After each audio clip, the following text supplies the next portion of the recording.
The question is about the Ninth and Tenth Amendment. Why are they important? First, the Ninth Amendment of the Constitution is important because it establishes that you, each person and each person collectively, have all the rights there are, and except the minimal ones that you agree with in signing the Constitution and protecting it, that for the sake of us gathering together, we have given the government limited authority.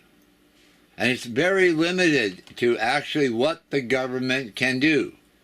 And when we perceive that the government's first function is to protect you, but protect your rights. And when agents of the government are trespassing in your rights, the Constitution demands that your claim of damage be addressed, not washed away, that you be heard. You have, that gets back to freedom of speech. So the first essential freedoms: freedom of assembly. Here we are, 1, 2, 3, 4, assembled in a room in an apartment house. Then we have freedom of speech. Freedom of speech is the freedom for us to talk about anything, any subject, period, with no prohibition or fear of what anybody who happens to hear us does, acts, or thinks about it. But particularly when we are inside, discreetly inside, quote, our own walls. And then the next absolute freedom that we have, that the government has nothing to say about, is our freedom of religion. And the government has no power to decide what religion is. You as an individual have the right to be and practice your own religion. Now, its credibility is verified when there are more than you that are witnessing and acting out the same. Well, Jesus says that wherever two or more of you are gathered together in my name, there I am with you, the power. Now, when we remember that every single one of us is created in the image of God, and to do the thing that God does, which is actually speak. In the beginning was the Word, and we've all been given this very powerful instrument of our mouths. And the Word of God says, a perfect man is he who can control his tongue. Well, we have not been growing up in a society where we have been instructed correctly and when and where and how to control our tongue. Back to the 9th and 10th. The 9th and 10th Amendment covers that, gives us the authority to speak when there is somebody in government or the whole government in error, to informing those around you what that error is, what the hurt is happening because of the misuse of the governmental power by individual X, Y, or Z. You have the right and power to say ouch and stop the train. Be heard. You have, and it's a religious right. It's a fundamental right. It's an absolute right, and to be heard in the presence of another or many others without anybody in the way. And the only excuse for any interruption is that what we're doing is violent. For example, if we are obstructing traffic, that is violence. If we are gathered together so much that people cannot walk up the sidewalk, this is not gentle, this is violent. But if we're in the vacant lot, and we're not asking it, we're not screaming and hollering for help, no one has a right to interfere in our Congress, our assembly, our council, whatever you wanted to call, whatever two or more are doing openly, obviously. No ducking or hiding. Now, then we get into discretion. There are times and places for everything. And as a mature person, we know that. But we live in a world where we have not been taught by example from our parents and those around us. And we ourselves are becoming examples, but we are still learning. that what we should have actually received before they ever took us away from their parents and gave us to strangers under compulsory education. That's kidnapping under color of law. To make it a crime. Every teacher that is licensed to teach school is actually a cop. And their job is to police you and decide whether you're truant, whether you're obedient, and put you through psychological tests that you don't even know you're getting and grading you. And the teachers themselves don't really see that. But it's obvious when your kids don't go to school, the truant officer goes and picks up you. Nowadays, they pick up the parents also. You see? But either way, under this false law, unconstitutional law of compulsory education, people in government have presumed that they're the parent of each one of us. It comes out of an old concept when you had kings. And a king, in an ancient kingdom, the people in the kingdom were related to the king. You know, because they were related to the king's family, and they're all part of that farm, that situation. And they weren't big. Kingdoms used to be no bigger than the county of Ulster, you know, or even smaller.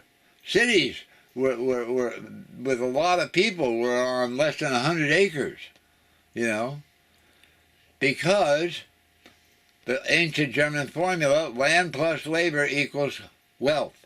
So if you got a few acres, the higher you go in buildings, the more people you can warehouse in those buildings, doing something. Because they have to do something to live. You know, and you got them all, and it's a feedlot. It's just like feeding your cattle all in one place so you can slaughter them. And that's what the cities are created to do, though people don't know it. I shouldn't talk anymore right now.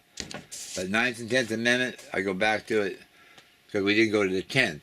The 10th, 9th particularly protects and stands for the absolute freedoms of you, the people, we the people.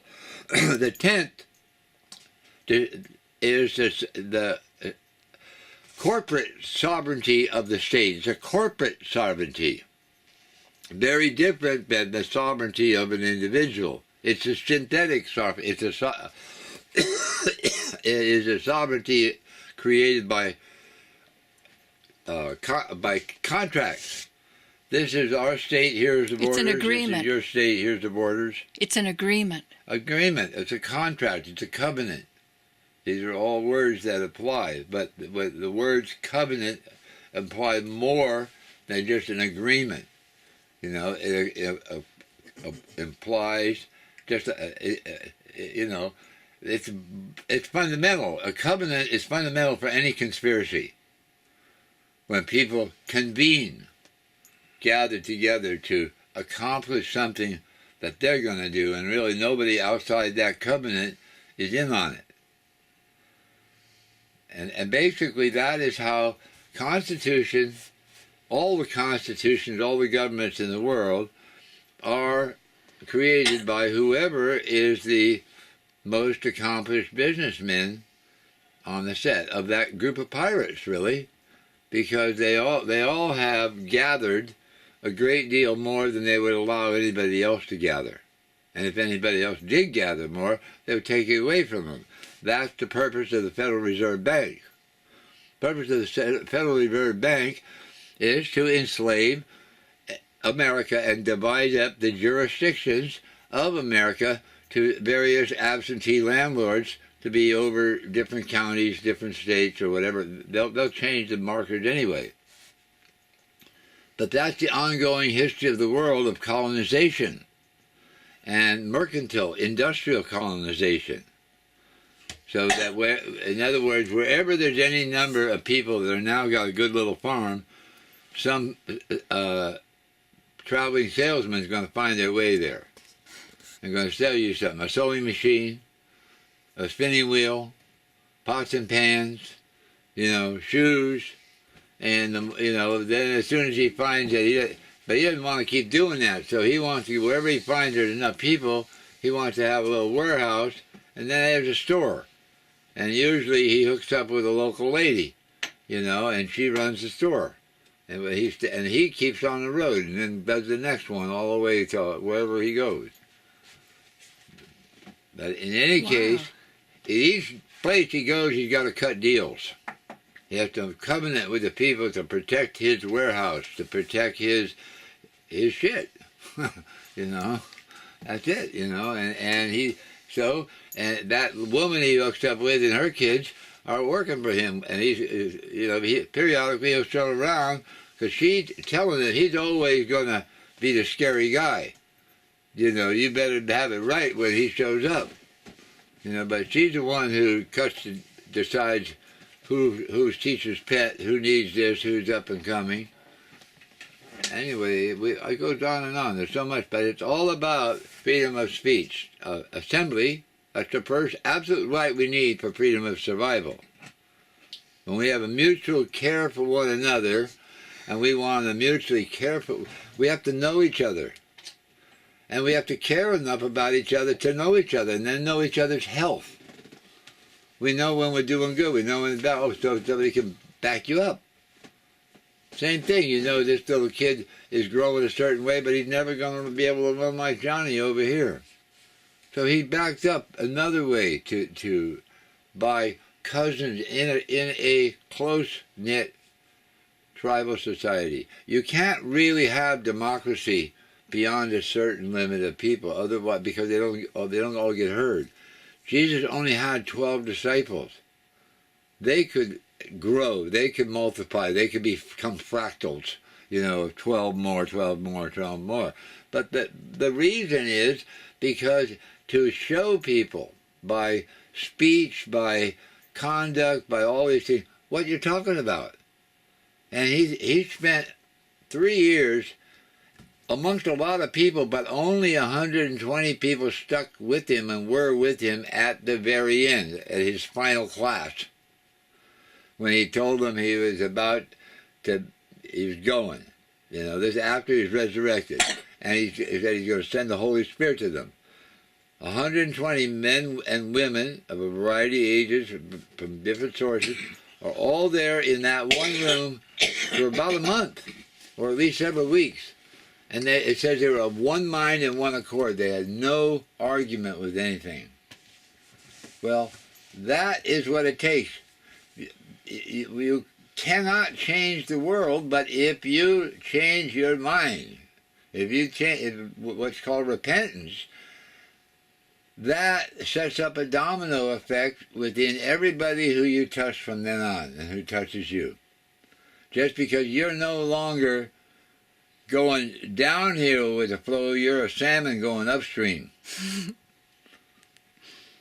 And it goes all the way back to Egypt. It's called the Leviathan. You can really read about it in the economic sense by Thomas Hobbes. He hits some money. But the Leviathan is the priesthood of the temple, the priests of money, and all the scribes. You know, the people who are in a position to falsify stories and create new religions because they don't like the priesthood that's in charge right now, so they're going to have a new one. So this is the scribes. They are primarily the eunuchs, the temple servants, who are creating a union, which is a secret order of the elder scribes leading the younger scribes in their daisy chain. Because they're always working for the people that own them, who have cut off their balls and all that stuff. And, you know, if they work good, they get perks that nobody else gets. And they even enjoy life better than the people they're working for. The middlemen, the historic middlemen, you know. And so, yeah, they have been castrated, and they are castrators, you know, as are the women who don't need any extra men. They already got enough guys working it. They don't want any cowboys fighting against each other. So the best thing to do is deball them when you see you're going to have too many boys, you know. And that's the way they did it throughout history. Really? Yeah, they just made them. That. Yeah, in the religious circles, for example, the temples of Greece. Let's say the virgin, the women attending the Temple of Delphi. Okay, the oracle is a woman and all of her servants, but they are surrounded by the guard, the wolf soul, the Lupercali, the lupo. We got lupa, the lupa wolf. And these are guys with the whips, and they protect the temple. They protect every marketplace, because in Rome, the real religion in Rome is business. The Romans actually didn't believe in supernatural gods. They're very superstitious. But Mercury, for example, and Mars, both are the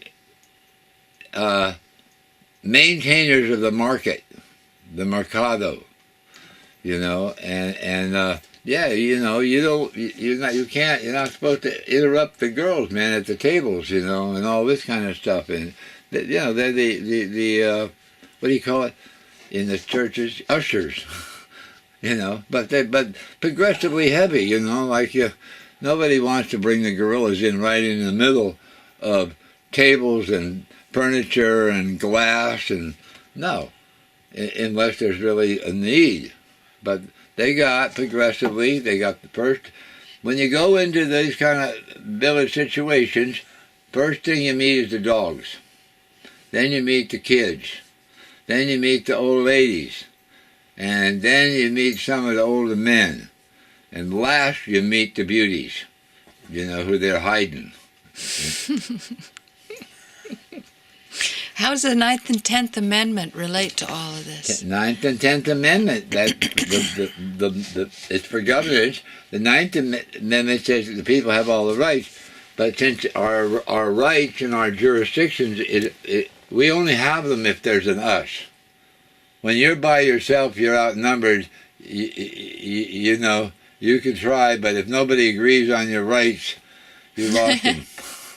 It takes more than just you feeling like you are it. You know, that's biologic. You know. Does that mean jury of peers then? Huh? Is that what's meant by jury of peers? Yes, at the beginning of it, yes, and that's why dueling, for example, was and never lawful except when it was between peers, people of equal economic position and position in the importance in the community. It was never right for a rich man to duel with a poor man. Either one would be the murderer of the other. It was absolutely not correct. They were not on equal standing at all. But for an equal to kill each other is okay. Yeah, exactly. Like, for example, let's just say in the club, everybody got to be tough. What was it? Burr and Hamilton shot it out, right? That's right. Oh yeah, and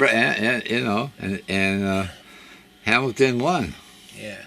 But a lot of people, and mainly the real last of the duels were amongst newspaper people, because their credibility was being challenged by somebody else. Oh. And so that's why a man's honor was based upon a man is only as good as his word. Wow. See, and so if you're really on my case so much, man, step out. And if you're really trying to destroy me, and it appears you're destroying my life, my business, my family, then you got to kill me, or I got to kill you. Wow. And that's how it is, because he ain't going to stop. But today, newspaper men tell lies. Well, they so always they don't have. That's that they ever told the truth. It isn't doctors ever, as any group, there's never been any honest group. So you mean people would die for a lie? Yeah, sure. It's because their pride is involved. They've built their whole business, their whole system, their whole credibility on their bullshit. And what they got on their word. Yeah, on their word. And so when it's established that their word is no word, then they're finished. They know they're finished. Right. They're not going to get the money. They're not going to get the girls. They're not going to get anything that they ever wanted and had. Yeah, because there is a dimension in the world where you're only as good as your word. And there are people that literally that we did and does and will continue to make very big deals just in a conversation like we're having right now. Don't even have to shake their hand. I hear it. I say, oh, you need something. Boom, it's dropped off. You hear it. Oh, I need something. Boom. We didn't make any deal to do that. But we've already agreed in our mind and know it. And that can happen all over the world. I can meet people that I've never, ever met in my life. And they're lifelong friends from the moment I met them. Because, it isn't figuring out that he has met a number of people like this of different ages. Well, it seems that's the kind of law we need, not to have war with China, so that even though we don't share the same constitution, they don't have. We're not going to have a war with China. The United States and China and Russia and Northern Europe are all going to be absolutely united against Islam. There is not going to be a war with China at all. China is not a threat, doesn't want to be a threat, got plenty of problems at home. But for the sake of the terrorists in the minds of the people who publish things, they are creating China as the next potential enemy. Now, that's not the way the Chinese work. The Chinese... Do you think they'll see past the swindle of buying into the Federal Reserve? The Chinese are way smarter than any of us, man. They're in on it. They know it. Are you kidding?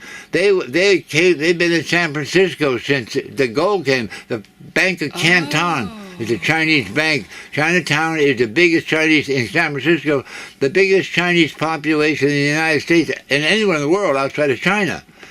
And they have become very rich. They're buying up all of San Francisco. Chinese are buying up property, but I'm talking, they're Chinese. But they always tended to get more into real estate. That was precisely my point. Whereas they're doing it.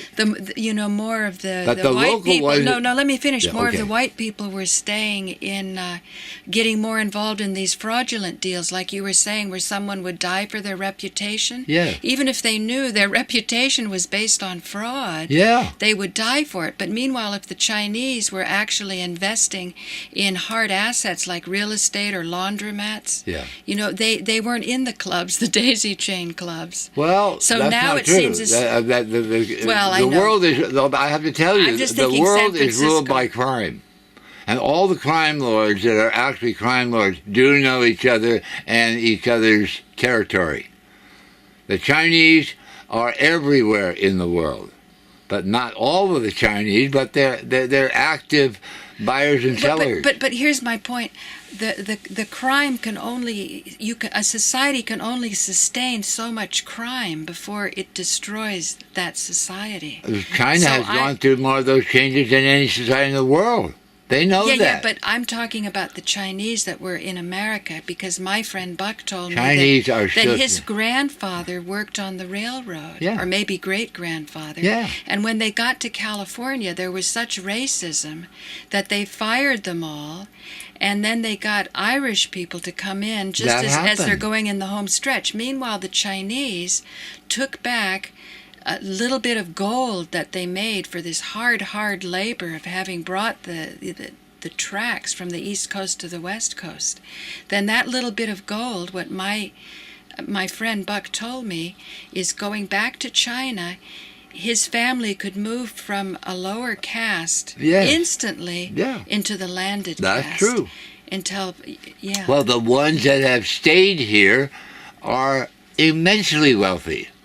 The families that came here with the gold rush, are the ones that are fronting for the rest to come. But they were doing such practical things. He said that if he had a deadbeat tenant, instead of taking him to court, he would move his mother-in-law next door, who had her chickens, and the roosters crowing in the morning would drive the tenants away. Sure. These are very, you know what I mean? Very simple. Every single group has some way of pushing, sneaking, bullying to expand their colony.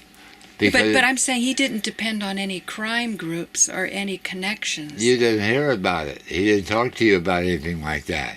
And he wouldn't. You wouldn't hear about that. You wouldn't hear about. I'll tell you. So I can tell you because I know a lot about the deep and I've really been moved to study the Chinese in California, and basically they had the candy stores and the laundromats but well, in the very beginning they provided the vegetables. They for the miners and the lumber people. And everybody that had a fancy house had a Chinese cook. They had Chinese servants.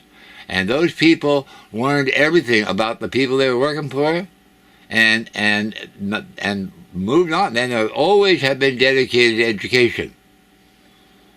So you don't come out of Chinatown stupid.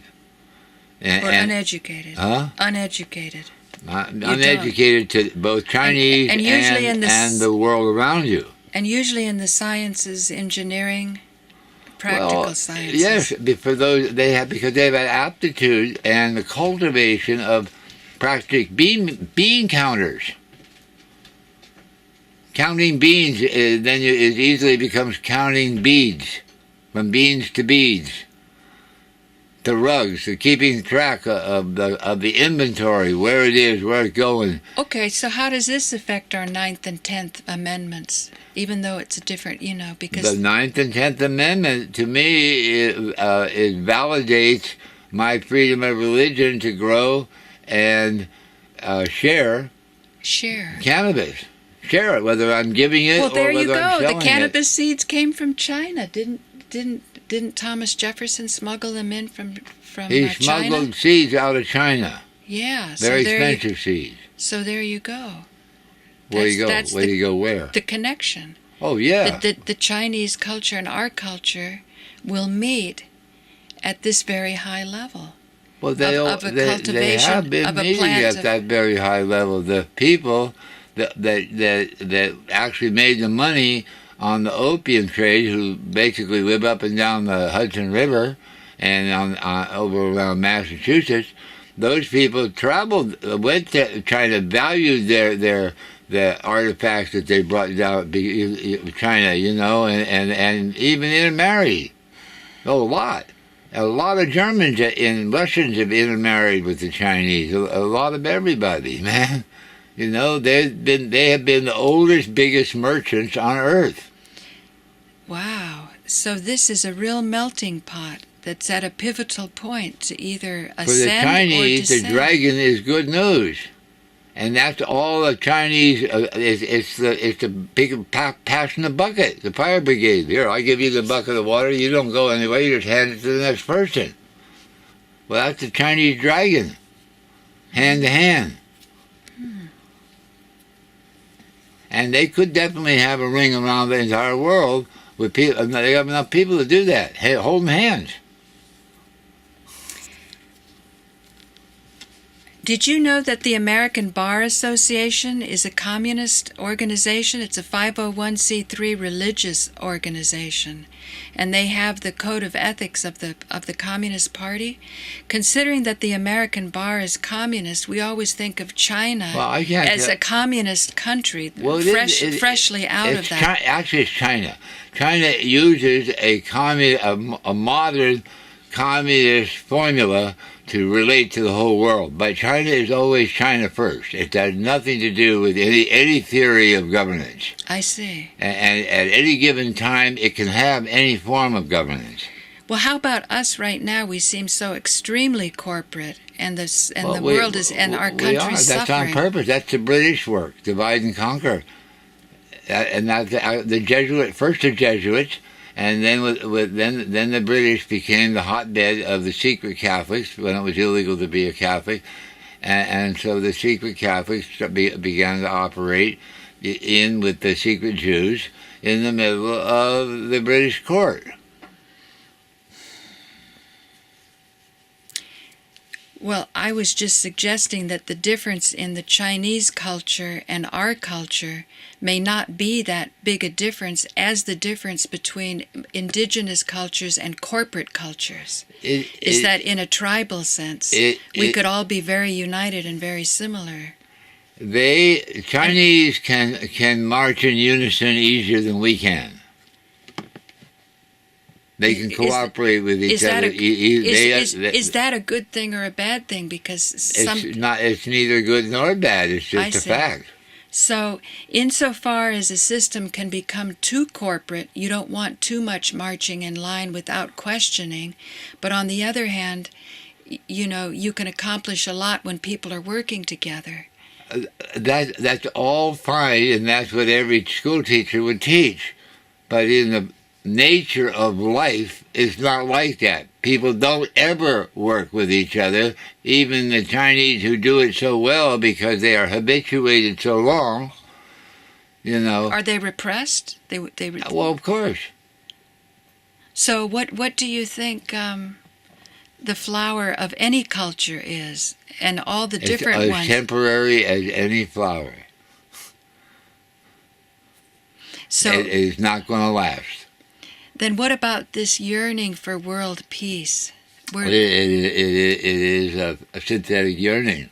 It's an abstract idea that never happened and will never happen, but it is held by... Well, no, I think the yearning is authentic. The yearning's not synthetic. I didn't put down the yearning. I say, but it's not true. It's not yearning for a true goal. It's not recognizing gravity. It's not recognizing mortality. It's not recognizing the nature. Then what's the highest aspiration, if not world peace and harmony? Well, the highest aspiration for those that have it is the aspiration to be one with the Creator, the mystic. Right. But that very few people have either the initial aptitude. There are movements. There are things where individuals and groups of individuals have been a model, and they have influenced the majority, a larger mass around them. So you're kind of saying that the yearning for world peace is childish because it's impossible. Well, yeah, because we don't yearn it enough to make it where we are. Well, then what would the masters like Jesus? Huh? Wouldn't that be what the masters would cultivate, to make that yearning into something practical, so that you would see it just as logical as a good business deal? Here's why it is faulted. The world, as described by the word, which I'm convinced is right, is simply the lust of the eyes, the lust of the flesh, and the pride of life. And these are the root of all the reasons why there's individual and collective behavior, such as what you've been documenting in the studio. That's a model of all the reasons why they can say peace, peace, when there is no peace. The people saying it don't have it. But they don't have it because they're not at peace with God. And there's no way you can make a government or a law that's going to make people peaceful. All law can do is arm more people and arm the army. The law can never save anybody, can't secure anything, can't protect the president who's going to die by an assassin. It can't do that. All right. And so people that want to make that's why I came to a dispute with Mario Savio and Jerry Rubin when they came over to our Oracle office, because I said, you guys are just cops, man, and you're no better than the ones we got. Explain that. Well, just that. They want to be the dictators. They want to shape it and change it, and who's in and who's out. And when you told Mario Savio he was just another cop, what was his reaction to that? Well, his reaction was, I'm just a stone hippie, man, and they actually were telling people that we were working for the government with our drugs, and destroying their revolution, When maybe quite the opposite was true. They had no damn revolution. Aha. They didn't have the thought. We visibly, without even knowing it, were changing the world by our example. I mean, we were all a bunch of naive kids. I was a little older. But basically... Because that's what Joe believes. Yeah. And but I can't think the question now is, were the hippies naive? Sure they were. I was. I was naive and I was lustful, but I had no idea how things were being run. I had no idea where my ideas and concepts were coming from. Yeah. And so as you got older and wiser, you learned? Weeks putting paperwork in, making sure everything was tight, and then we wrote a letter to the clerk saying, we just put in a summons into the case, and the case is ready to move forward. We require 2 copies to be prepared, 2 complete copies to be prepared with the summons that's already in the case to be delivered to the sheriff for execution on the parties through process service. And that's when they started throwing a fit. You can't bring the Smith court into our courthouse, and we have a problem with this. And they never put that on paper. Those were the discussions. And so, rather than flip out, I just took my time, took a deep breath, figured out what to write next, and just kept going at it. And finally, they stepped into it. They finally put it on paper that they've trespassed on the case. So now we're looking for the claims adjuster. So that's where we're at. But it is frustrating. Hey Gus, can I just ask you a question about that? Yeah, go ahead, John. Okay, so and I'm just asking. I'm not even sure I'm going in the right direction, but technically, aren't they correct? Like if they say that you can't put your case in their court, it seems to me that would be a correct statement for them to say. Contrast with you can put your case in the public courthouse. Their fictional court, whatever that is, the state of Vermont, district court, I don't know what it is. Wouldn't they be correct in saying that? Oh, absolutely. And they're saying that, they specifically mean the courthouse. The conversations that the lady had with them, right up front, she had one conversation, and then we went to courthouse.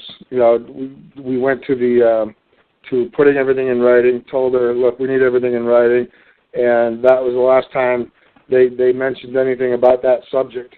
But yes, absolutely correct. It's they're talking about their courthouse and not their court, because when you're in their court, you got to follow their rules. And I know you know that. I'm bringing it up so people who are listening can understand. There's only a limited number of ways they try to trick you. When they did that to me in both of my cases, and so I just wrote back to them and say, I'm not trying to put my court into your court. I'm putting my case is in my court at the location of the public courthouse known as, and I explain it to them. They see that, I think once they see that you're diffusing their silly little childish tricks, they start to lose ammunition and hope really quick.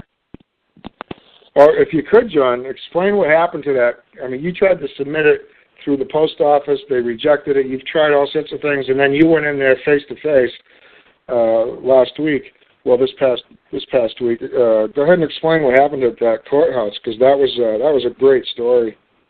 Yeah. Okay. Well, in a nutshell, first off, I mailed my claim in by registered mail, which should have worked.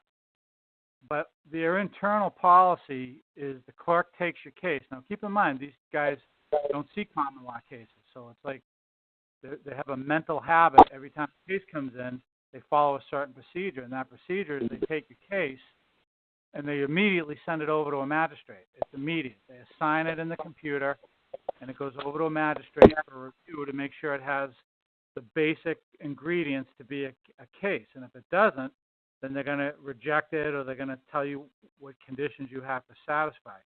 Keep in mind, they're looking through the lens of a complaint. Okay, that's what they're used to. They're not used to seeing a claim. So as a matter of habit, that's what they did to my claim, is they sent it over to a magistrate without any authority or authorization from me to allow anybody, even themselves, to look at my case. My case is my property. Hey, Nobody Gus. has the right. Go ahead. Is Gus there? Yeah. Hey, Gus, call me up on the phone and I'll give you my password thing, and you just run the show if you want to. Do you want to finish doing this anymore? Yeah, I can do that. All right. All right. Yeah, I'll let you do it. Yeah, I'm gonna call in the night, man. You know, people gotta get. I'll call you up. Hold on. All right. Goodbye. Go ahead, John. I'll be right back. Okay. So I'm going to try to keep this brief for the lesson value in it. A lot of detail. So anyway, they send my claim over to the magistrate. The magistrate has this fill-in-the-blank standard form that the court uses to reject filings. So the magistrate very cleverly checked off these boxes and cited these federal rules of civil procedure for why my claim could not be accepted. One of the reasons was that it didn't include the original complaint. Another reason was that it didn't meet the ingredients of a complaint according to certain federal rules of civil procedure. But interestingly, the guy contradicted himself because he checked off a box that said a claim and a counterclaim must bear the full caption, meaning plaintiff versus defendant. But the interesting thing is he checked off a box that called it a claim. So in his own document, he was making a distinction between a claim and a complaint, which is, really powerful. I mean, that's very, very important because you have their acknowledgement, and he signed this document that he was in receipt of a claim. So anyway, long story short, without going into too much of the detail, first of all, he committed mail fraud because I sent it registered mail with instructions to deliver it into the record. So when they obstruct mail, that carries 15-year penalty, by the way, under the statutes at large. So I didn't go down that route. I could have done a mail fraud report. So what I did instead is I went down, and this time I just did what I had mailed to them was a full detailed claim with all the exhibits. Very short and brief, but I had the normal exhibits in there. But this time I just went down in person with a single page, and I only had 8 words on there. It just said, I, a man, John, claim the wrong of trespass. That's all I had, and I signed it. And so the rest is what I think Gus wanted me to share, which is I go to the clerk's office, and it's a 45-minute ordeal. So I don't want to go over the whole thing, but the basic nutshell was the first woman didn't want to file it because she never saw anything like that. First of all, she never saw anything titled claim. Secondly, that it only had 8 words on it. And thirdly, that I was dressed in casual clothes. I didn't look like an attorney. So one by one, they kept bringing out higher and higher experienced clerks until there was about 5 of them out there. And they kept calling my document a complaint and that it had to be reviewed by a magistrate. And I said, well, I don't give you permission to let anybody read my complaint, not even you. I'm requiring that you file this and give me a file number. And they said, no, we're not going to do that. And I said, well, then I need the man or woman's name who is accepting liability for obstructing my claim and blocking my access to a public courthouse. And the woman actually said to me, this is not a public courthouse. And I said, so you're giving me legal advice? And she said, no, I'm not giving you legal advice. I said, well, you have already several times. You've called my claim a complaint, and you've told me this isn't a public courthouse. So I said, do you even know what complaint means? And this is why you folks need to learn words and what they mean. Very important. I mean, at least the basics, because they'll always shoot themselves in the foot. So I said, well, you're saying this document, this piece of paper, is a complaint, and you're entitled to your belief, but what is a complaint? Can you tell me what you mean by that? And she said, yeah, it's a document that tells a story of somebody who got hurt and gives the details like on or about a certain date, a certain harm happened. She actually used that word, which I thought was interesting. And I said, okay, but what does the word complaint mean? The actual word in the English language, what does it mean? And they were all looked at each other like somebody farted. They had no idea. So I said, well, let me tell you what it means. It means somebody who is wailing or crying. I said, does that document look like it's wailing or crying right now? And they wouldn't answer me. I said, do I look like I'm wailing or crying right now? And they said, no. So I guess you could pretty much surmise that this is not a complaint. And I said, if you want to double check me, I'll give you 2 etymology websites to go look it up on right now. I'm not in a hurry. I'll stand here and wait. And, of course, they didn't do it. So I said, so then they got smart, and they said, well, it's a pleading. And I said, oh, a pleading. Are you sure about that? Do you mean pleading, spelled P-L-E-A-D-I-N-G? Is that what you're saying? See, I'm pinning them down. And they said, yeah, it's a pleading. And all pleadings have to be run by the magistrate for a review. And I said, okay, well, maybe that's true. I don't know. But this is not a pleading. It's a claim. And I said, do you know what pleading means? Yeah, I ain't begging. What's that? I ain't begging. I'm not pleading. I'm not begging anything. Right. And well, specifically, the root word of pleading is to plead. And plead means to beg, like you just said. It also means grief. So I just went through the same exercise with them again. Do I look like I'm begging, or does my document sound like it's begging? So we went through this exercise. Finally, the logic is I used their own information that they were proffering and fed it back to them in the form of a question. And so what ultimately happened was, and I'm cutting the story really short, is the woman said to me, well, we're going to take it, we're going to stamp it, but the magistrate's just going to reject it. And I said, well, I have a remedy for that. And you can let the magistrate know that. You can also let the magistrate know, and I require you to let him or her know, that I do not give anyone permission to read my claim. It's my property. Trespass is theft. Use of somebody else's property without authorization is theft. Look up the definition of theft. That was the last word I had with them when they gave me my number and I walked out. So the lesson in the story is, a lot of times it works when you mail it.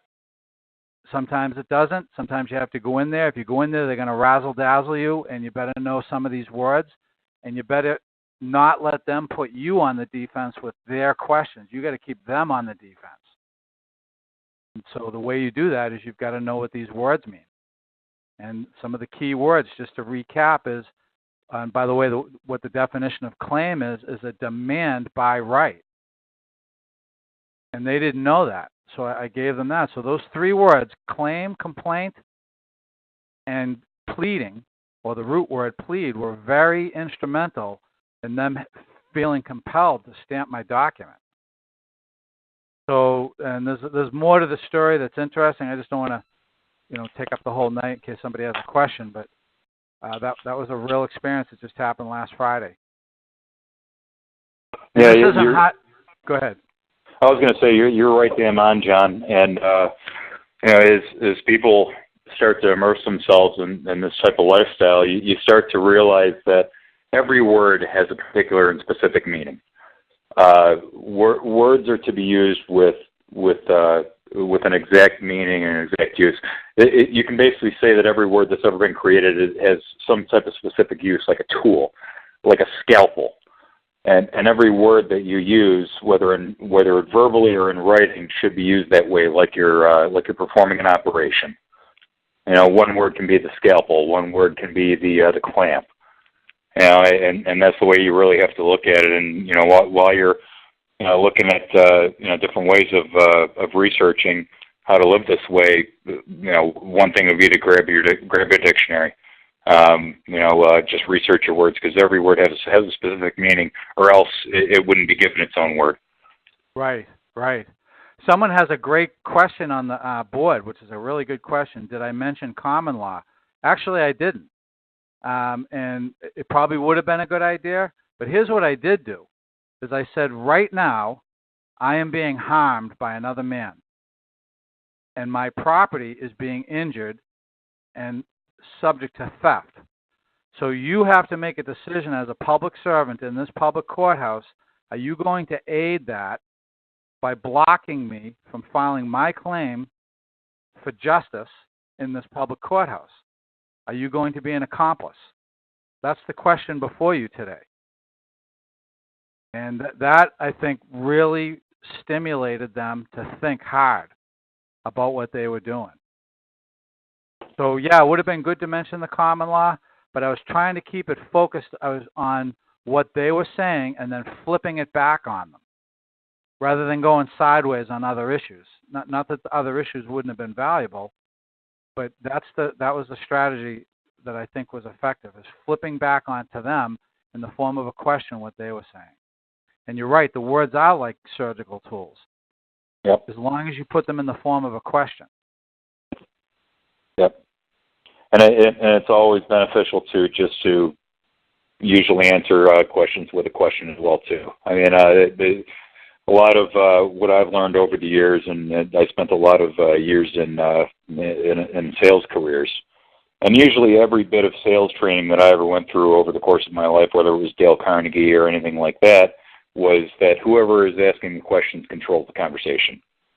And that can be no better used in a situation when you're dealing with a public servant, because if you're going to basically allow them to hang themselves, and so if you're asking the right questions, just like how you were putting it, with putting the onus on them and putting the liability on them, then they're just either going to sink or swim on their own. And just if like Brad Pitt said in the movie Moneyball, when your enemies, when your opponent's making mistakes, just let them continue to make mistakes. And that's the best way to do it. Is just hit them with a question. Just hit them with a question when they're trying to come at you and attack you. Come right back at them with a question and let them tie their own noose. Now, since you brought that up, because that's an excellent point.